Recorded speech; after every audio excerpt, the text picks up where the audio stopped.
else will just fall in line. All right. New year, new opportunities, baby. Let's go. Let's hit the ground rolling. So, Woo!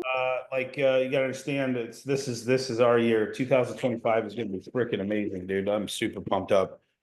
Got the good value proposition. We're supposed to be getting an additional 30 cents from Light Reach, which is super exciting. Um, supposed to happen this week. I still don't have it in there, so this was change the economics, and it changes our margins, changes what the value proposition for the client. But whether or not that happens or not, I mean, we're still in a much better position, being able to leverage a battery, this battery and a lease agreement.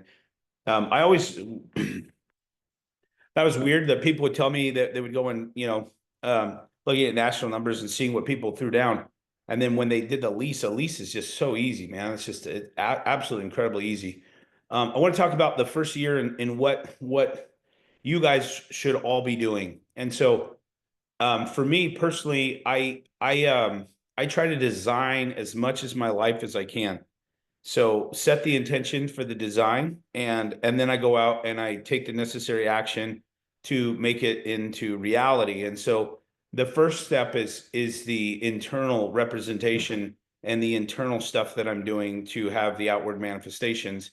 And so I know that all of you guys have done the exercise I gave you, but really going to challenge you guys to make sure you get very specific about what you're going to do this year and how you're going to do it. And once you have the end result, so maybe you're like, hey, I want to make $500,000. What you do is you set the frame, you set that marker, and then you reverse engineer it. Well, how many deals do I have to get $500,000? And then you go backtrack, and then you go back and you reverse engineer that. And then you do the quarterly, how many deals you have to get a quarter, how many deals do you have to get a month, how many deals do you have to get a week, and then what is your daily actionable items? What do you have to do on a daily basis? And once you have that framework, then you have a blueprint on how you're going to be successful. And you can take anything out there, you can take anything that you want, start with the end result and work backwards to achieve whatever it is that you want. And so a lot of times people say they want things, they never write them down, and they never have a clear plan on how they're going to achieve things. And so the most important part of the process is the first realizing what you want, writing it down, put pen to paper. Don't do it digitally too. I'm going to challenge all you guys. There's magic in the writing versus the digital. And then also you can go back through your books and you can look back through your stuff and see where you're at. And then you break it down to the infinitesimally small so that you know you have actionable steps to achieve whatever it is that you want to achieve. It doesn't have to be just specific to work and sales. You can write anything down. There's absolutely anything. I mean, the main thing that people focus on the first year is obviously going to be in their health and their fitness. People are really obsessed about, their health, and they realize, especially after Christmas and New Year's and stuff and all the food, and typically people go into hibernation mode, that they want to get in shape, and this is a high priority for them. So you step into a spot where you go to the end result. What is it that you want? And then you reverse engineer it, and then you're like, well, I want to be this much, I want to weigh this much, this month, this is what I want my body to look like, and this is these actionable steps. Now, to do this, I'll work out 5 days a week. I will, I'll eat healthy, I'll have macros, I'll get a meal plan, and then you just follow that along the road. If you're looking at it in the context with a work stuff, you go back, how much money do you want to make? How much money do you make per deal? How much money do you make per deal? And then what you do is you say, okay, well, here, if I want $500,000, I got to get 115 deals, 125 deals, or whatever it is. And then you're like, well, that's going to be X amount per quarter, X amount per month, X amount per week. And then you have a mile marker or a roadmap or blueprint on what needs to happen on every single week and every single day. And then you stay on track. And then what happens is if you lose focus or you're not getting those desired results, you go back and you focus on what it is that you want your desired result. What is it? What do you want? The other way, the fast approach you can do is you can actually visualize and visualize yourself actually doing that. So I'm really big into the idea that as I design my life and as I think about it, And as I, visually manage or visually see this happening in my life, and I'm touching all the senses, that I've already achieved that in my mind. And so the outward manifestation is just making it into reality. So you guys know that I do this like almost in every single area of my life. And the reflection that we did for a lot of you guys that were at the house, you guys understand how powerful of an exercise this was. Hold on one second.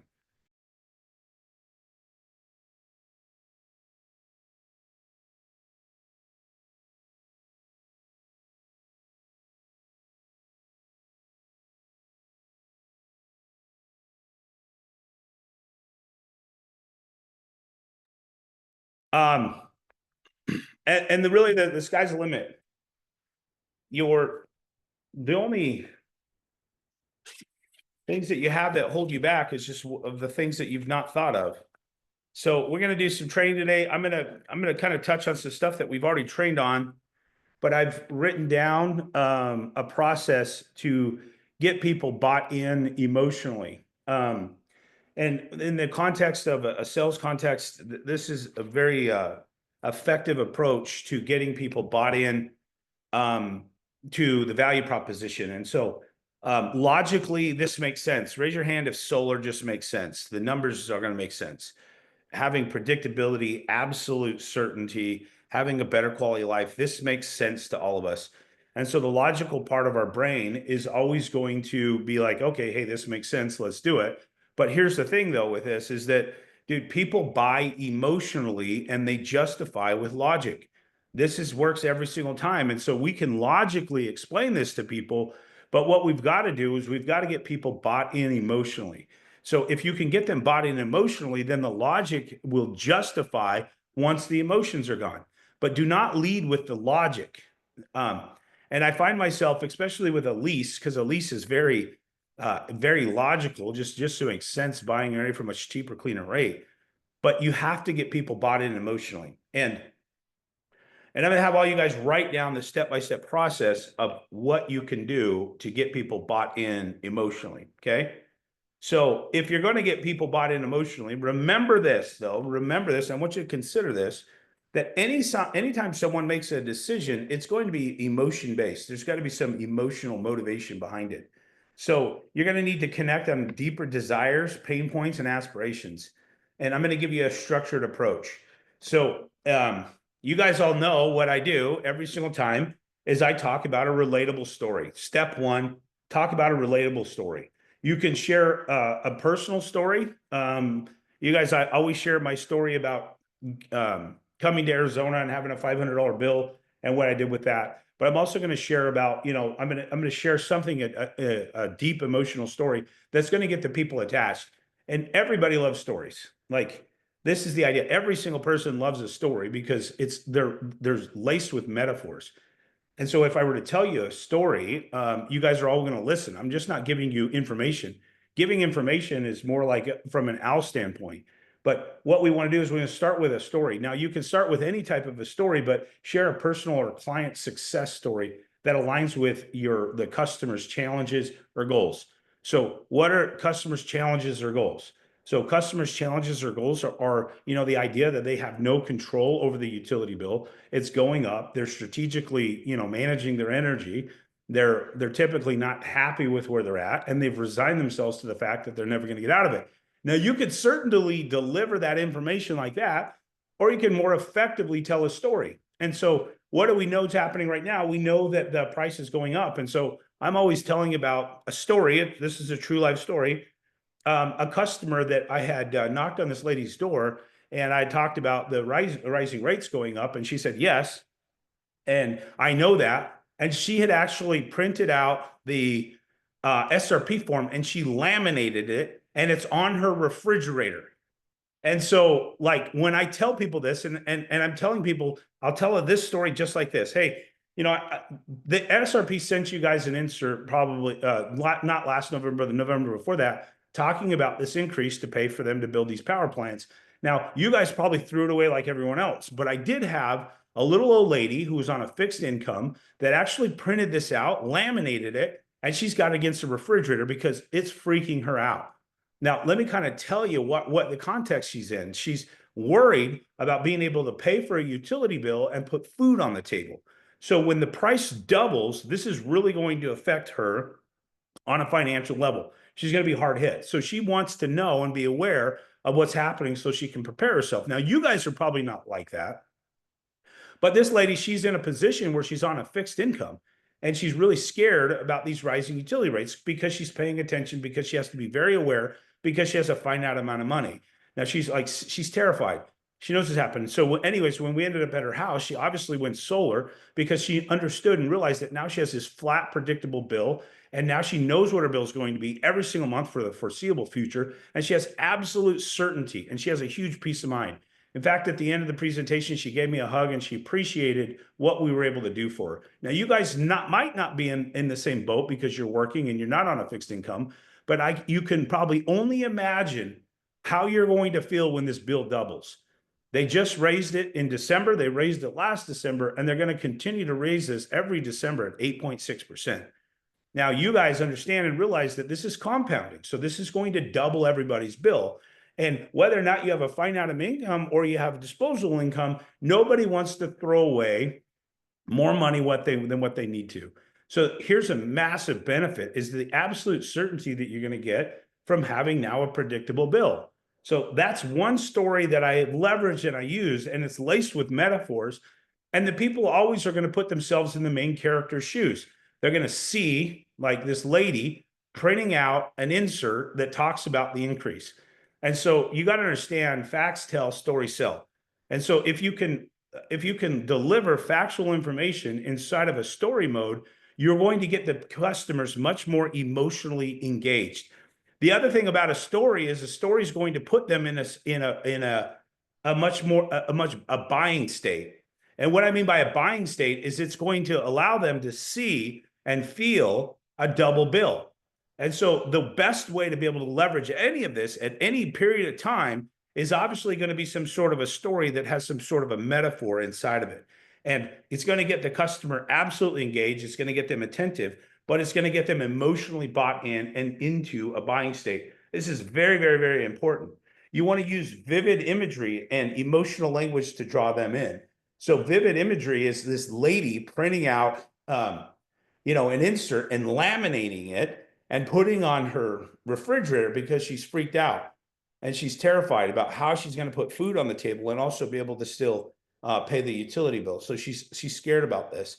The more vivid you can get with your language, the more you can use evocative language, the better the more chance, the better opportunity you're going to have to put these people into a state where they're going to understand and realize what the problem is. And what we're doing at this point is we're digging into the problem. We're talking about the problem. We're relating the problem. We want them to understand the problem because a lot of times people have resigned themselves to the fact that they just have to pay a bill. They have a bill, they have to pay it, they can't get out of it. And so they just resign themselves to that fact. But here's the idea. We're the solution to the problem. And what's the problem? They have no control over where their current situation is. So the number one was start with a relatable story. You're going to share a personal story or a client success story. You're going to use vivid imagery and emotional language to draw them in. And then the other thing too is that you can also use language that will allow them that breadcrumb trail that guides and directs their attention. I don't know if you can easily imagine in 6 years paying a double bill, because what is your bill right now? Okay, so just I don't know if you could imagine in 6 years that bill is going to be double. How are you going to feel when that bill's double? Are you guys going to be in a better position or a worse off position? You can ask them these types of questions to evoke some sort of emotion. So create contrast, pain versus pleasure. So number two is create contrast, pain versus pleasure. You can highlight the problem or pain point the customer is experiencing. So if you're going to highlight the pain, what's the pain? Well, first of all, it's the winter time, and so people forget these summer bills they had, right? Like, dude, every single customer this summer was like, my bill went up, and I don't understand why. We were not using more energy. They threw away the insert, and they weren't aware of this. This is why leveraging the story of the old lady printing out this the insert and laminating it. It's a lot of energy that she went into doing something like that. But that also, it's going to bring out some of that pain. So you want to do some sort of a contrast. So you're going to paint a picture of how their life will improve with your solution after we've displayed the problem. And you guys understand and realize that people don't understand they have a problem. And so right now in the wintertime, when people's bills are 100, 125, 150, some bills are $80, they're going to forget about the summer bills. And so, and they're not even aware. So when you get the utility bill, if you get the utility bill, you can actually point out, let's say they're not on the average bill, but they're just on the pay-as-you-go bill. You can actually point out specifically how much their bill was in the summer. So you'll go to the kilowatt hour consumption, you'll multiply that by 14.4 cents a kilowatt, and then you'll bring up how much money they paid during that time.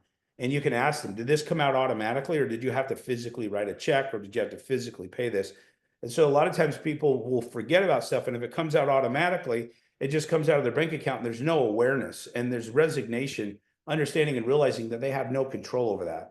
So the faster that you can paint a picture of some pain points of their current situation, the faster that they're going to be much more willing to look at the solution and navigate over to what our value proposition is.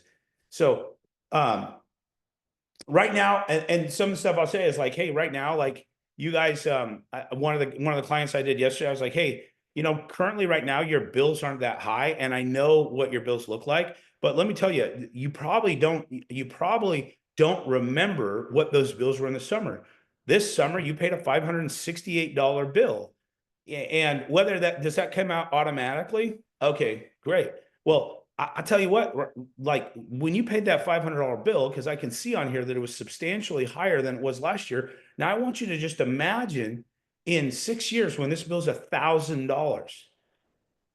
Like just consider that for a second. $1,000 for your utility bill. Dude, that is so much money. I can think of 1,000 different things I'd rather spend my money on than throwing it away to the dumpster fire, otherwise known as the utility bill. So very important part of the process. So maybe if you're at their door, if you're knocking the doors and you start talking about some of these things. Hey, listen, I know you guys are, we're just another solar guy, but let me kind of tell you where we're at right now. And let me I'm just making you aware of stuff. I'm not here to sell you anything. I just want to educate you on what's happening. So right now you probably just feel stuck that you can't really move forward, and there's no resolution for your dilemma. And a lot of times you guys don't even know you have a dilemma because it's the wintertime. But let me kind of forecast what this looks like. You can even show them some SRP, some of the SRP things, and make them aware of some of these things that are happening. Number 3, tap into core human needs. Address universal drivers like safety, connection, recognition, freedom or growth, and peace of mind. So what do I always say to the clients? Like, what's my main thing that I use? I know. If you already knew what we know, then you would already done it, or something like that, right? What's a word that I use? Yes, I use that. That's a line I use. Okay. What's a word that I use to evoke a deep human emotional need? Who is This is just important. huh? This is important. I got to talk to you. Certainty. Certainty. There we go, Dan. Good Certainty, job. yep. Air 5. Oof. Okay, you got me. Listen, like the idea behind this is a core human deep emotional need is going to be absolute certainty. If we want certainty, we do the things necessary to be able to get those things. So certainty is an absolute requirement for most people, because if you live in uncertainty, you're unhappy and you're projecting what the future looks like. And so I'm always going to be talking about certainty, and I'll keep going back to it, and I'll repeat it over and over and over and over again, because what I've found is that everybody wants some sort of a certainty. All of our actions are to get some sort of a certainty in our life, that we want to know what's going to happen so we can plan and project, and also have either peace of mind, or we can, make plans and stuff to avert some of these things that are happening. So if you're talking about recognition, if you're talking about freedom, what does solar allow you to do? It has absolute freedom. So I'm talking about independence. Like, you guys want independence. You guys on a proverbial hamster wheel, we have no control. So one of the main benefits and stuff with you making a decision to do this is you'll have absolute freedom, because you're energy independent. which allows you to harness your personal power plant and harness your battery source at night. So the only reliance on SRP is for them to accept your excess energy that comes back into the grid. Now, keep in mind, this is something that everybody wants. Everybody wants this stuff. You want to feel like you have control. You want to feel like you have peace of mind and you have a predictable future with the utility bill. So imagine what you'll have. Imagine just the peace of mind that you'll have knowing that you know the foreseeable future with the utility bill, and you don't have to worry about paying a double bill. Would you be in a better situation or a worse situation if you were given something like that? So number 4, use emotional language and visuals. Speak in terms of feelings, not just features.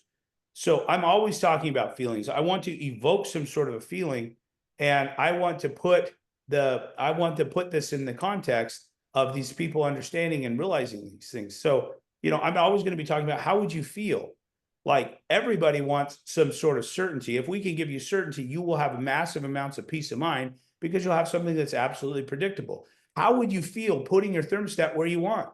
Yesterday I was with these clients of Justin Ramey's, and I was in this client's house, and they were both had lived in Arizona. One was a doctor, one was a psychiatrist, and I was thinking that they were using a lot of energy. But when I asked them, like, what do you guys put your thermostat at? They're like, well, we keep it at 78, and at night we'll put it down at 76.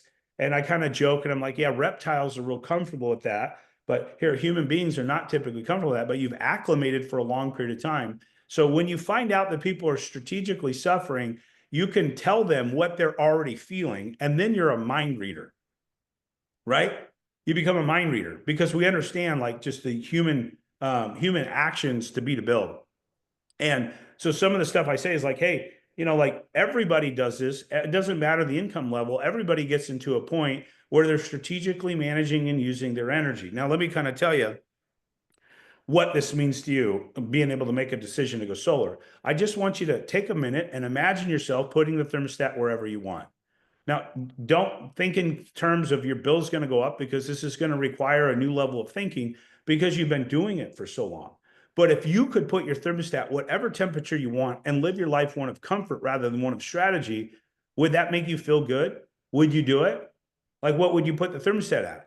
Sometimes people are like, no, I'm comfortable at 78. You know damn well they're not comfortable at 78 degrees. Let me tell you, nobody's comfortable at 78 degrees in their house, dude. Nobody is. And so these people, you got to get them to open up, and then you want to get them to imagine. And I'm going to use words like this. When you have your solar system on your roof, you guys are going to feel infinitely better because now you have absolute certainty, and you guys can use as much energy you want, when you want, how you want. This is why most people love having this option, because what they're able to do is they're able to have this absolute certainty, predictability, and they have a better quality of life. So you're able to put that thermostat where you want rather than strategically manage it so that you can beat a bill. Everybody loves this. Everybody wants this option. And so I imagine right now, looking at your utility bill, you're probably keeping it 77 or 78. So the idea behind this is that now you guys can do this, you can do this, and you can do that, and you can have this desired result. Very important that you use this. And then the other thing too is telling people where they're at. If you come to a very small utility bill, what do we know about these people? Let's say they live in an 1,800 square foot house and the bill's $150 a month. What do we know? They're sacrificing. Yep, they're strategically suffering. And we can bring this up and we can talk about this. Like, you can talk about it, then they feel like, oh, this guy knows me, because we just know what people do. I know from my own personal story that this is stuff that I did as well. So very important that you're bringing some of these things up and that you're framing this in a way that allows these guys to kind of see these things. So use the emotional language. Number 5, ask open-ended questions. So get them thinking about their own pain points. What would it mean to you if you could put the thermostat whatever temperature you want? How would you feel knowing that you have a very predictable bill for the rest of the time that you'll be living here? How would you feel? Would this put you in a better situation or a worse situation? How would you feel? You want to get them talking about like the benefits of this, and you're redirecting them to get them to where you want them to go. So you can ask open-ended questions. It's going to start with a why, going to start with a how. You're not asking single-line questions like, would this make you feel good or bad? So yes, how would you feel?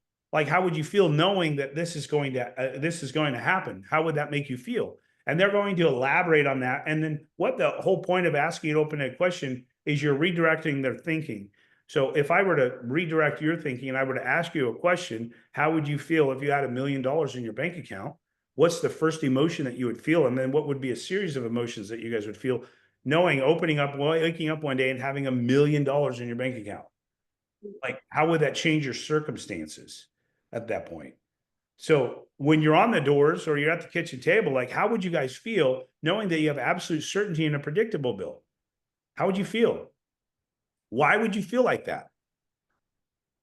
Why would you feel like that? This is always going to allow them to open up and elaborate what they would be able to do.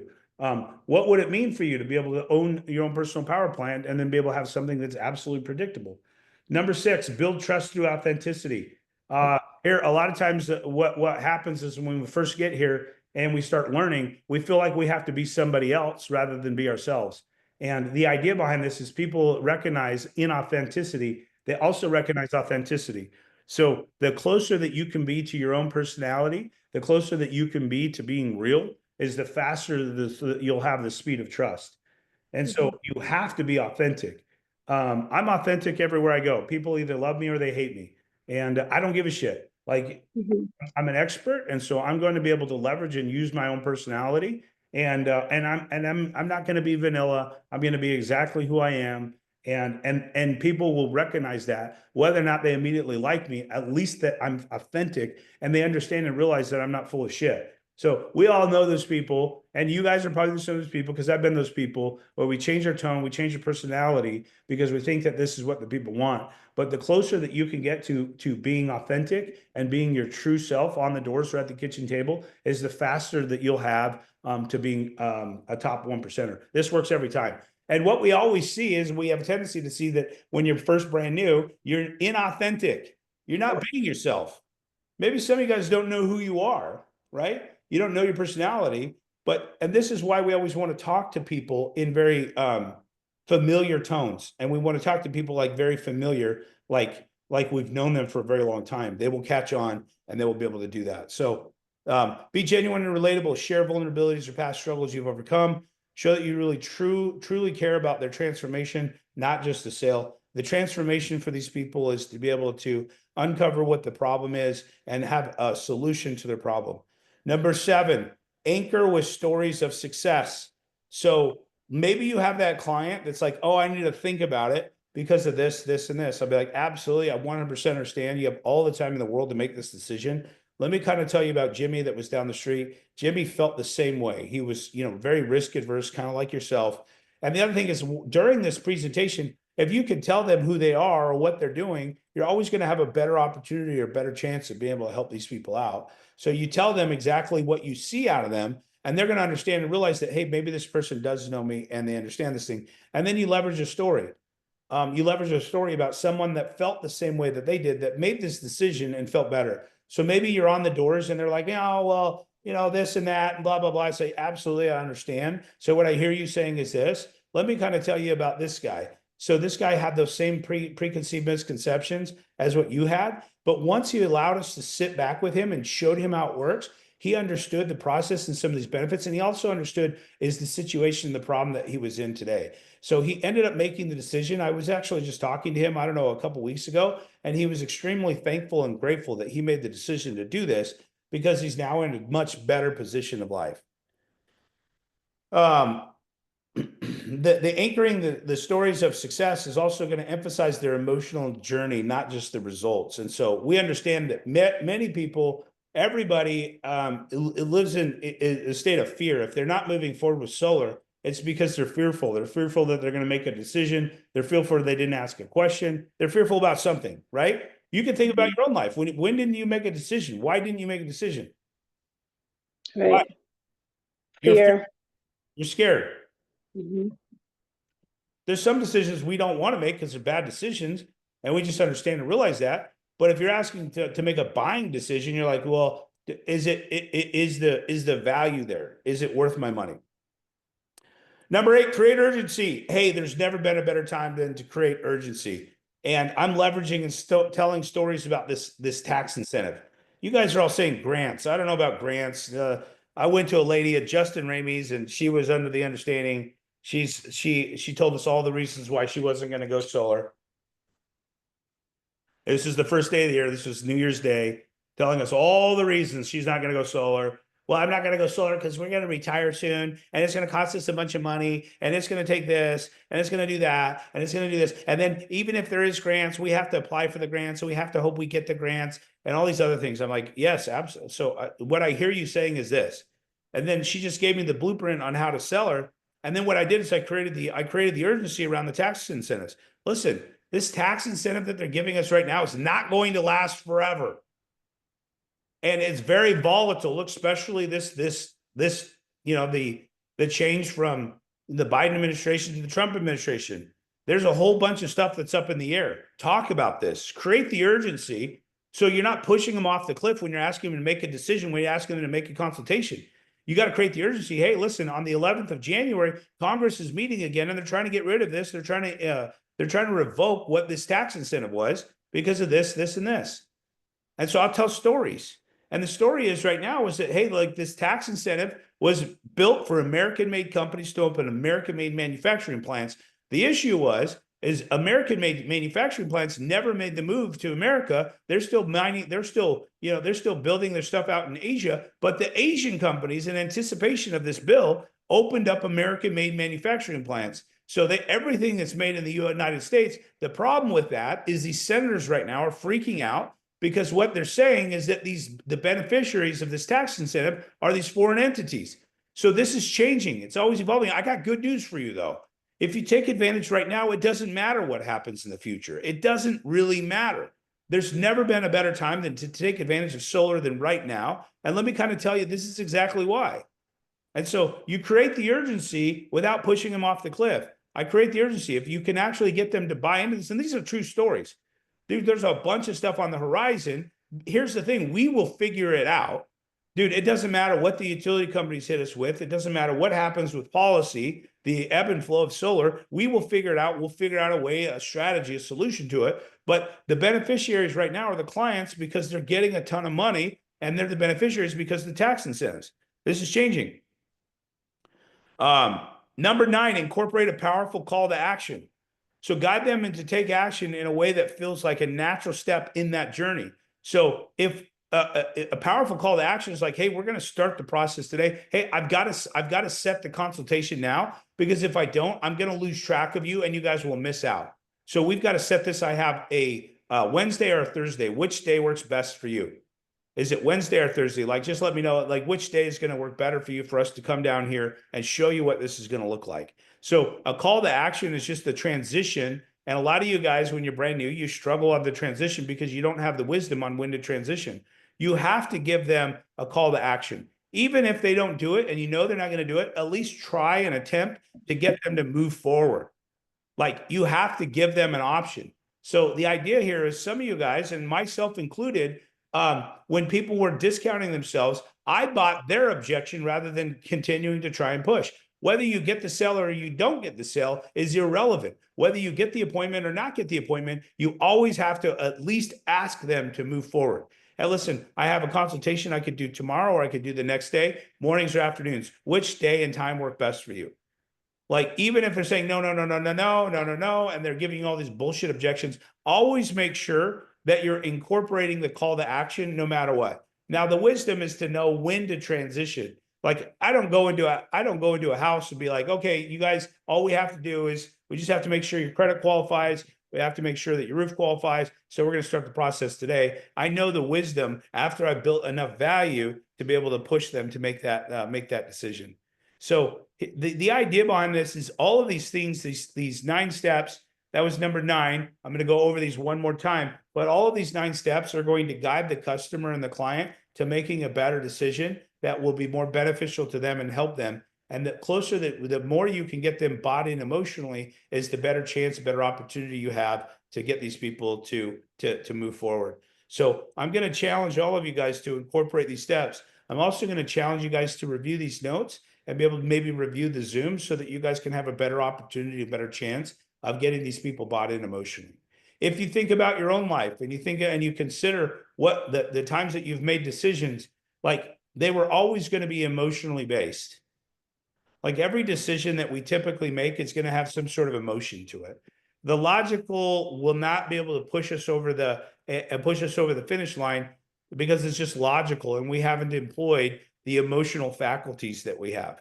And so the idea behind this is first that the story mode is very important part of the process, but all of these things that we can do to elicit the customer's engagement and emotions are going to get them closer to where we want them to be. The other thing is focus on what's the problem right now. Dude, like if you guys could just focus on the problem, don't even think about the solution, focus on what the customer's problem is, internalize that and figure out a way to relate that very effectively. And you're going to get a whole lot more customers every single time. The better you are at communicating the problem, the better it is that you'll be able to make transition in these guys and get these guys to move forward. One more thing on there.